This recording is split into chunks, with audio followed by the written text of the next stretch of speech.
السلام علیکم دوستو، میں ہوں اسلام علی اور آپ دیکھ رہے ہیں انفارمیشن ٹپس ٹی وی۔ دوستو کہتے ہیں کہ بیوقوفوں کے سینگ نہیں ہوتی، اگر ہوتی تو ان کا پہچانا کافی آسان ہوتا، لیکن پھر بھی آئی تھنک لوگ اپنی حرکتوں کی وجہ سے عقل مندی کا ثبوت دیتے رہتے ہیں۔ آج کے اس ویڈیو میں آپ لوگوں کو دنیا کے چند اسٹوپڈ لوگوں اور ان کے حرکتوں کے بارے میں بتا رہا ہوں، تو چلیے شروع کرتے ہیں۔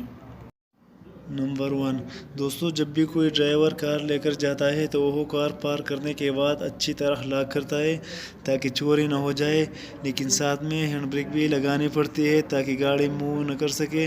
اسی طرح یہ شخص اپنی کار ایک جگہ پر پارک کر دیتا ہے اور گاڑی سے نکل کر ہینڈ بریک لگانا بھول گئی اور کار سلو ہونے کی وجہ سے آہستہ آہستہ پیچھے جانا شروع ہو گئی۔ اس کو جب یاد آیا تو وہ واپس کار کی طرف تیزی سے بھاگا، لیکن افسوس کافی دیر ہو چکی تھی۔ اس نے ڈور اوپن کرنے کی کوشش کی لیکن بھول گئی کہ ڈور تو انہوں نے لاک کیا تھا، اور اسی طرح اس کا کار سوئمنگ کے لیے جا گری۔ نمبر 2 دوستو، آپ لوگوں نے گلف کھیلتے ہوئے لوگوں کو دیکھا ہوگا، اور یہ ایک ایسا کھیل ہے جو زیادہ تر رچ لوگ کھیلتے ہیں۔ اس کی وجہ یہ ہے کہ گلف کورس میں ہر کوئی ممبرشپ پارسل نہیں کر سکتا۔ اگر کسی عام آدمی کو گلف کھیلنے کا دل کرے تو اسے گھر پر ہی کھیلنا پڑے گا۔ یہ جو آپ ویڈیو میں دیکھ رہے ہیں، اس میں ایک شخص اپنے ہی گھر کی گلی میں گلف کھیلنے کی کوشش کر رہا تھا۔ اس نے جیسے ہی بال کو ہٹ کیا تو بال دوسری شخص کی گاڑی کے شیشے پر جا لگی۔ اس کی تو خیر نہیں۔ اس کے علاوہ یہ شخص سمندر کے کنارے جا کر بال کو شاٹ لگانے کی کوشش میں تھے۔ اس بیوقوف نے جہاں بال رکھی تھی اس کے آگے باؤنڈری تھی۔ جیسے ہی اس نے بال کو ہٹ کیا تو بال باؤنڈری سے ٹکرا کر اس کی گاڑی کے شیشے پر جا لگی۔ اس شخص کی تو یہ شاٹ بہت مہنگی پڑی۔ نمبر 3 دوستو، اگر کوئی آپ سے پوچھے کہ موبائل فون کس لیے ہوتے ہیں تو 3310 کو چھوڑ کر آپ سبھی کہیں گے کہ کال کرنے یا پھر انٹرنیٹ کے لیے۔ ڈیفینیٹلی یہ سوڈا بوتل اوپن کرنے کے لیے تو نہیں، لیکن کچھ اسٹوپڈ لوگ کچھ بھی کر سکتے ہیں۔ اس ویڈیو میں یہ شخص اپنے ہی آئی فون سے سوڈا بوتل اوپن کر کے دکھا رہا تھا اپنے ہی دوستوں کو۔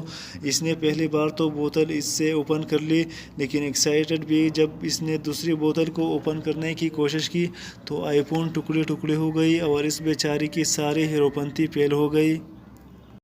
نمبر 4 دوستو، جب بھی ہمیں کوئی خوشی ہوتی ہے تو ہم اس خوشی کو دوستوں کے ساتھ شیئر کرنا چاہتے ہیں۔ اگر میچ کی بات کریں تو اپنی فیورٹ ٹیم کی جیت دیکھ کر انسان اپنے آپ پر قابو نہیں پاتا اور ہر کسی سے چیئرز کرتا ہے۔ اینی وے، یہ جو شخص آپ دیکھ رہے ہیں، لاسٹ مومنٹ میں ان کی فیورٹ ٹیم نے گول کر دیا اور وہی میچ جیت گئی۔ اس پر یہ شخص بہت خوش تھی اور اپنی دوست سے ہائی فائی کرنا چاہتی تھی، لیکن اس نے اس کو پھٹی ہوئی شاپر کی طرح اگنور کر دیا۔ اس ویڈیو میں اسٹوپڈ یہ شخص تھا، بیچاری نے انکل کو ہرٹ کر دیا۔ نمبر 5 دوستو، اگر اسکوٹر کی بات کریں تو اس پر ایک یا ایک سے زیادہ 2 لوگ بیٹھ سکتے ہیں۔ یہ ڈیفینیٹلی سواری کے لیے بنائی جاتی ہے، لیکن کیا ہوگا اس شخص کا کہ اس پر سامان کا ٹرانسپورٹیشن شروع کر دے۔ یہ جو شخص آپ دیکھ رہی ہے، اس کو تو بائک ٹرانسپورٹیشن کا گولڈ میڈل ملنا چاہیے۔ یہ گاڑی کے 4 ٹائرز اپنی بائک پر لے جانے کی کوشش کر رہا تھا۔ یہ ایک ٹائر سیٹ پر رکھ کر بیٹھ گیا اور باقی 3 اس نے اپنے گلے ہی میں پہن لی۔ اس پکچر کو دیکھ کر بیگ اپ ڈرگز کو سوسائڈ کر لینی چاہیے۔ دوستو، اگر ویڈیو اچھی لگی تو اسے ضرور لائک کریں، شیئر کریں اپنے دوستوں کے ساتھ، اور چینل کو بھی لازمی سبسکرائب کر دینا، اور ملتا ہوں نئی ویڈیو کے ساتھ۔ تب تک کے لیے اللہ حافظ۔